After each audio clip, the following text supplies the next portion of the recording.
Hi everyone, we're going to try a different style of presentation today. Instead of me presenting over slides, I'm going to present over this whiteboard here.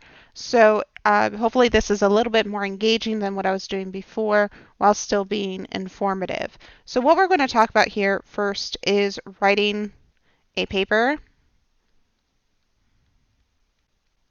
All right, so what we want to talk about with regards to writing a paper is, one, you should have read the 2 articles that I posted about how to write a paper and what exactly an essay is and what exactly an argumentative essay is before watching this video. And the important thing to remember here is your ethics papers are argumentative. Okay? They're argumentative papers. They're meant to persuade, and you are meant to have an opinion. So it's your opinion that you are presenting and your argument that you're making. Don't present me somebody else's opinion. Present your own opinion, present your own ideas within that paper. That's going to be really important. Now, when you're talking about sources, your sources should include well-known sources, so reputable sources. Sources that have a reputation of quality and integrity, particularly in their journalistic experience. If you're using data from like a journal paper or something, then make sure that that journal is a reputable journal. In addition to that, you want to make sure that you are not using, using Wikipedia.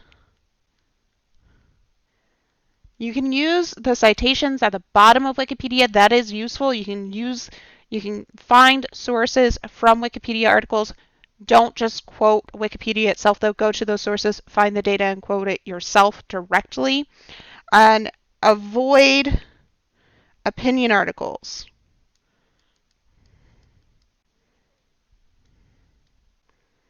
Do not present me somebody else's opinion. Present your own opinion. That goes back to this up here.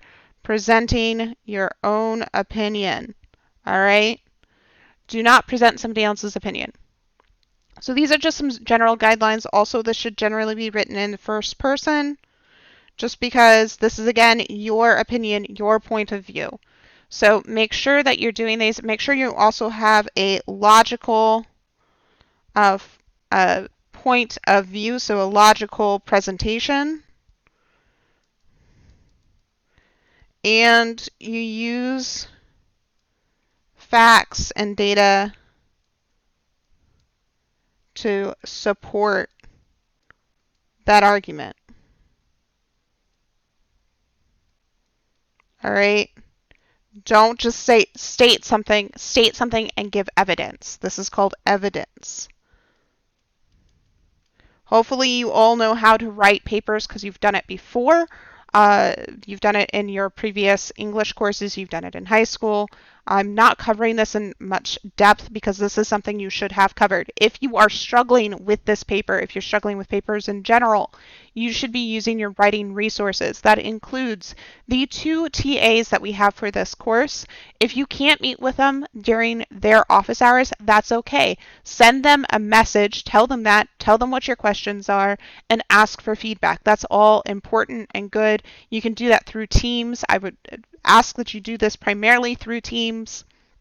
And you can also use your groups as ways to get feedback or ask them questions. Your group for the tutorial project isn't just a group for your tutorial project.